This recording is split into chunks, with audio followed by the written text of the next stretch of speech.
માં બળ્યું બળ્યું માં. એવું તું ક્યારની ઊંઘમાં બોલતી હતી. ખરાબ સપનું જોઈને ડરી ગઈ બેટા. આ તારી મમ્મીનું ઘર નથી. બીજાના ઘરને પોતાનું સમજી લેનારા લોકોના અમે આવા જ હાલ કરીએ છીએ. તારો ઈરાદો શું છે? અહીંયા શું કામ આવી છે તું? સ્વાભિમાનની વાતો કરીને મને જાળમાં ફસાવ્યો. મારી સાથે પંગો લઈને લડવા માટે પ્રેર્યો. મારી સાથે ગેમ રમી રહી છે ને? એક અમીર ખાનદાનની વહુ બનવું એ જ તો તારો અસલી પ્લાન હતો. પ્લાનિંગ સાથે આવીને તારા બધા પ્લાન હું સમજુ છું. હા, પણ આ જન્મમાં તો તારા પ્લાન પૂરા નહીં થાય.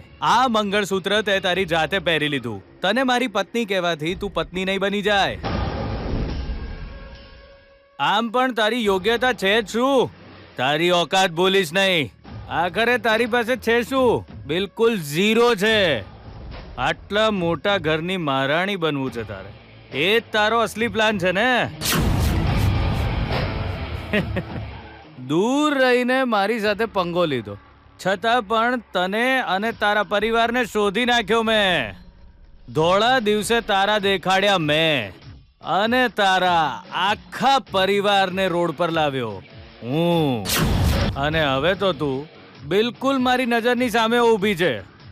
રાતા પાણીએ રડાવીશ. આ ઘરમાં રહેવા કરતા ક્યાંક દૂર જઈને મરવું સારું છે એવું વિચારીશ તું. એવા હાલ કરી દઈશ તારા, જોઈ લેજે. મજા આવશે હે ને? છેલ્લો મોકો આપું છું તને હું. ભાગી જા, અહીંથી નીકળી જા.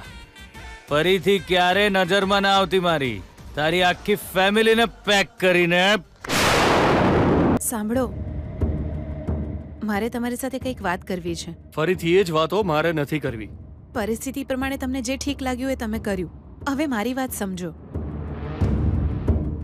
આપણા ઘરમાં અન્યાય થઈ રહ્યો છે.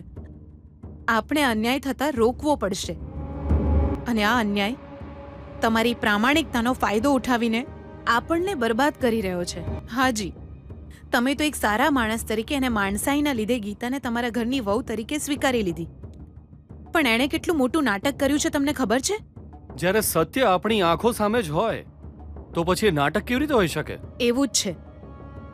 તમે ગીતાને જેટલી સારી સમજો છો એવી નથી. એનો ઈરાદો કંઈક બીજો જ છે. તમને એક વાત ખબર છે? વિજયે ગીતાના ગળામાં મંગળસૂત્ર પહેરાવ્યું જ નથી. એણે મંગળસૂત્ર જાતે જ પોતાના હાથે પહેર્યું છે. પછી વિજયે પહેરાવ્યું એવું ખોટું બોલી છે. એ દગો કરીને આ ઘરની વહુ બની છે. હવે તમે જ વિચારો, આવી જુઠ્ઠી અને ચાલાક છોકરી આપણા ઘરની વહુ બની શકે? એક દગાબાજ છોકરી આપણા વિજયની પત્ની બનશે? બીજાને હેરાન કરવાવાળી છોકરી ઘરમાં દીવો પ્રગટાવશે એમ? એક મિનિટ, આ બધું તને કોણે કહ્યું? વિજય, આપણા વિજયે જ કહ્યું. તમને સત્ય તો ખબર પડી ને? એના વિશે હવે તમે શું કહેશો? મારા દીકરા વિજય કરતા વધારે તો મને એ છોકરી ગીતા પર વિશ્વાસ છે. ભાનુ, હું સવારે ફર્સ્ટ ફ્લાઇટથી દિલ્હી જઈ રહ્યો છું. આવવામાં 1 અઠવાડિયું લાગી જશે. ત્યાં સુધી તમે બધા બીજી કોઈ મુશ્કેલી ઊભી ના કરી દેતા. સૂઈ જાઓ. Good night. તું જતી રહે, નહીં તો હું તને. જાતે સરખી રીતે ઊભો તો રહી શકતો નથી અને પાછો મને કંટ્રોલ કરીશ એમ? એ શું કીધું? તે જે કહ્યું એ દરેક વાતનો ઉત્તર છે મારી પાસે વિજય. એને સમજવા માટે અત્યારે તું હોશમાં નથી. કેટલું પીને આવ્યો છે, બોલી પણ શકતો નથી, ઊભો પણ નથી રહી શકતો. જા જઈને સૂઈ જા, સવારે વાત કરીશ. તને તો હું. સીધો ઊભો રહે. બાપ મંત્રી છે, બહુ પૈસા છે, એટલે જ આ રીતે લૂંટાવી રહ્યો છે. પણ હું એવી નથી. મને પોતાના પર ગર્વ છે. મારું સ્વાભિમાન હજુ પણ સ્ટેડી છે. મારી કેપેસિટી શું છે એ તને સારી રીતે ખબર જ છે. તારું અભિમાન છે ને, એને ઉતારવા માટે જ હું અહીંયા આવી છું. બૂમો પાડીને તારું મોઢું ના દુખાડ. હું જ્યારે દૂર હતી ત્યારે પણ તારા આખા પરિવારને નાની યાદ કરાવી દીધી હતી. હવે તો ઘરની અંદર છું હું. સાવધાન રહેવાની જરૂર તમારે છે. આ શું વિજય, તારી આંખોમાં તો ડર દેખાય છે. તું ડરીશ નહીં, હું તને કંઈ નહીં કરું. જા સુઈ જા. જા. તે મને કીધું તને વિજય, સોડીની હાથે કેવી રીતે વર્તું એની કોમન સેન્સ નહીં તને. તું ઉપર તારા ડેડી હું હશે હે કહું છું તમે ચૂપ રહો મામા. હા, હવે બહુ થઈ ગયું. વિજય હું તને કહી રહ્યો છું ને હેડ હેડ કોફી. ઓહ. હા, આવી રીતે બહાર બેસીશ તો ખબર નહીં કોણ ક્યારે ટોન્ટ મારશે એવું તમે કહેતા હતા, અને આજે તમે આરામથી બહાર બેઠા છો. અરે અરે રે, મને તો ખબર જ ના રહી. આદત છે ને રોજ અહીંયા બેસીને છાપું વાંચવાની. ચલો ચલો અંદર જઈએ. વૈષ્ણવ સર, મારા પ્રણામ વૈષ્ણવ સરને. Good morning. અરે આ શું મૂર્તિ સર, આટલા દિવસથી તમે મને તુકારે બોલાવી રહ્યા હતા ને આજે અચાનક સર કહીને બોલાવ્યો. આ બધું શું છે સર? તો શું કહું, મંત્રીજીના વેવાઈને ઇજ્જત નહીં આપું તો ભગવાન કેવી રીતે માફ કરશે? બોલો સર.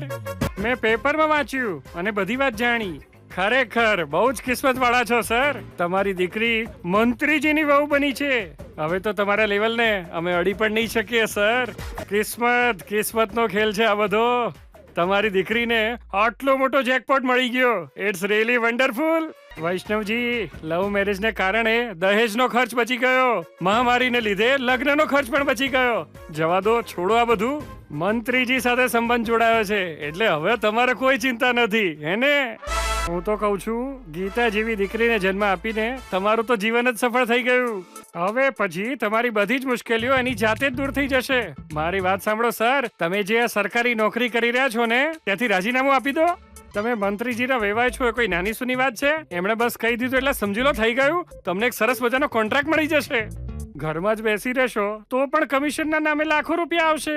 પછી થોડા દિવસ પછી તમે તમારું નામ બીપી વૈષ્ણવને બદલે કોન્ટ્રાક્ટર વૈષ્ણવ રાખી શકો છો.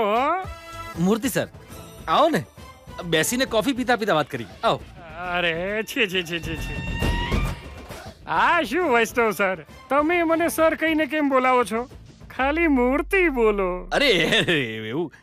અરે સર, આટલા મોટા માણસ સાથે અમારા જેવા મામૂલી લોકો કેવી રીતે બેસી શકે? આ તો શું છે, તમને બહુ ઉપર સુધી જવાની તક મળી છે. એ તકનો ઉપયોગ કરીને તમે રાજનીતિમાં પગ મૂકો. આમ તો તમારા કારણે, તમારી દીકરીના કારણે આપણી સોસાયટી પણ પ્રસિદ્ધ થઈ ગઈ છે. હવે તો આપણી ગલી મંદિરવાળી ગલીને બદલે મંત્રીજીના વેવાઈની ગલીના નામે જ ઓળખાશે. જઉં છું વૈષ્ણવજી, મને યાદ રાખજો. કરાગ્રે વસતે લક્ષ્મી. માં, કેટલા વાગ્યા છે?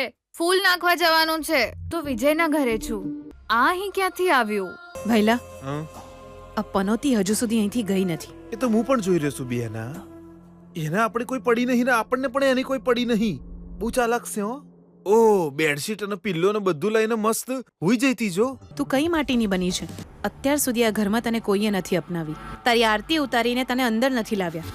કોઈની પરમિશન વિના ઘરમાં આવીને અડ્ડો જમાવી દીધો છે. જો તો આપણે બધા સૂતા હતા ત્યારે બેડશીટ અને પીલો લઈને આવી ગઈ. તને જરાય શરમ જ નથી, હે ને? સાસુમાં, જો મને સાસુમાં કહી છે તો તને એક લાફો મારી દઈશ.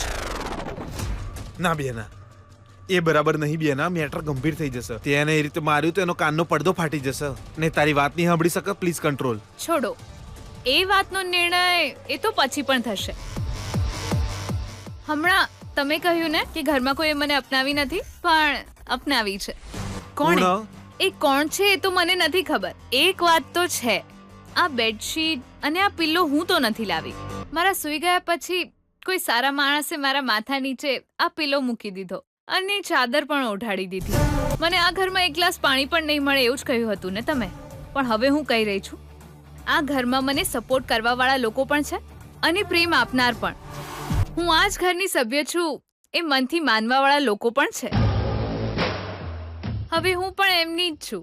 એ લોકો એ વાત જાણી ચૂક્યા છે અને આવું થશે એ મને ખબર હતી. આ બધું જોઈને મારો વિશ્વાસ વધી ગયો છે. હવે મજાથી રહીશું. એક મિનિટ, તમારું નામ કમળા છે ને? સાસુમાં તમને બોલાવી રહ્યા હતા ત્યારે મેં સાંભળ્યું. અહીં બાથરૂમ ક્યાં છે? મારે નાહવું છે. હું નાહીને આવું સાસુમાં. આ હું થઈ રહ્યું છે બેના? આપણા જ ઘરમાં આપણા દુશ્મનને સપોર્ટ કરવા વાળું કોણ છે? કોણ તારી હામાં પડ્યું છે? કિરણ, શ્રુતિ, કમળા, બધા અહીંયા આવો જલ્દી. જી, શું થયું જી? કઈ નહીં સુશીલા, આ દુનિયામાં છે ને માણસો કરતા પૈસાની વેલ્યુ વધારે છે. આ મૂર્તિને જો, જ્યારે રસ્તામાં મળતો હતો ત્યારે તુકારે બોલાવતો હતો, પણ આજે આપણા ઘરે આવીને વૈષ્ણવજી સર કહીને બોલાવે છે, અને તને મેડમજી કહીને. જ્યારે બેંક વાળા આપણા ઘરે આવ્યા હતા ને આપણા ઘરને તાળું મારતા હતા, ત્યારે આ જ મૂર્તિ આપણા વિશે જ ખરાબ બોલતો હતો, ને આજે આપણા જ ઘરે આવીને આપણા ગુણગાન ગાતો હતો. દુનિયા સાચે જ વિચિત્ર છે સુશીલા. પરમ દિવસે રસ્તા પર આવી ગયો હતો, કાલે દવાખાને મોત સામે લડી રહ્યો હતો, ને આજે આપણા બધા સંબંધીઓ કરતા આગળ નીકળી ગયો, એવું બધા લોકો કહી રહ્યા છે. તારું શું કેવું છે સુશીલા? હું તો કંઈ નહીં કહું, કેમ કે હું કંઈ પણ કહું તો તમને ખરાબ લાગી જાય છે. સમય સમયની વાત છે, બધું પરિસ્થિતિ પ્રમાણે બદલાય છે. જ્યારે કંઈક અચાનક આવી જાય તો એને કેવી રીતે હેન્ડલ કરવું એ વિચારીને હેરાન થઉં છું. આ તો એક રીતનું નરક જ છે ને સુશીલા. નાસ્તામાં શું બનાવું હું? આજે નાસ્તો નહીં કરું, કેમ કે આજે કોફીથી જ પેટ ભરાઈ ગયું છે. કદાચ તમારો ગુસ્સો પણ ઓછો થઈ ગયો એવું લાગે છે. એટલે કંઈ નહીં, એ તો દીકરીની વાત નીકળે તો તમે કેવા ગુસ્સે થઈ જતા હતા. પણ આજે ગીતાની વાત નીકળી તો તમે ગુસ્સે થયા નહીં. હું તો બસ એમ જ. નાવા જાઉં છું, ટોવેલ આપ. નાયને આવું એ પછી મારે ગીતા સાથે વાત કરવી છે. બધા ઘરમાં બેરા થઈ ગયા છે કે શું? તમને બોલાવે તો જલ્દી નથી આવી શકતા?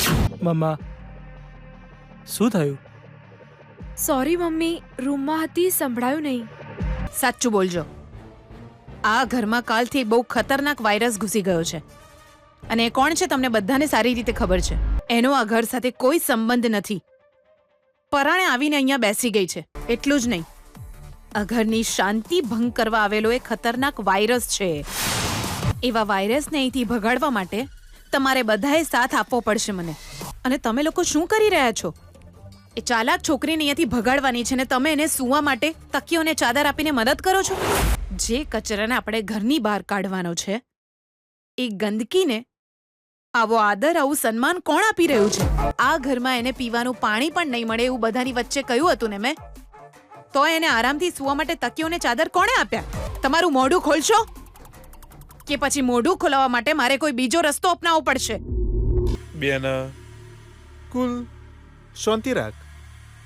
મારા હિસાબે આ કોમોમાંથી કોઈએ કર્યું એવું નહીં લાગતું. મોસ્ટલી મહિલા અને બાળ વિકાસ વિભાગના મંત્રીએ હવારે દિલ્હી જતા પહેલા પુણ્યનું કામ કર્યું હોઈ શકે એવું લાગે છે. ભૈલા, તું ચૂપ રહીશ? Thank you. એ જ્યારે નીકળે ત્યારે હું એમની સાથે જ હતી. ભૈલા, ક્યાંક આ કામ તે તો નથી કર્યું ને? બેન, મારા પર ડાઉટ કરસ? મેં નહીં કર્યું, માં કસમ. Trust me. ઓકે, જુઓ, આ કામ કોઈએ જાણી જોઈને કર્યું છે કે અજાણતા કર્યું છે મને નથી ખબર, પણ આ કામ જેણે પણ કર્યું છે એ કોણ છે મને ખબર પડી જશે. ત્યારે મારે શું કરવું છે એ હું કરીશ. આજ પછી આવી ભૂલ ઘરમાં ફરીથી ન થવી જોઈએ, અને જો થઈ તો એને હું ઘરમાંથી બહાર કાઢી મૂકીશ. યાદ રાખજો, હંમેશા માટે કાઢી મૂકીશ, હંમેશા માટે. પછી ભલે મારા સગા છોકરા કેમ ન હોય, આ ઘરમાં ખાલી મારો જ હુકુમ ચાલશે. અને જો કોઈ મારી વિરુદ્ધ ગયું તો હું એને નહીં છોડું, એની ગેરંટી.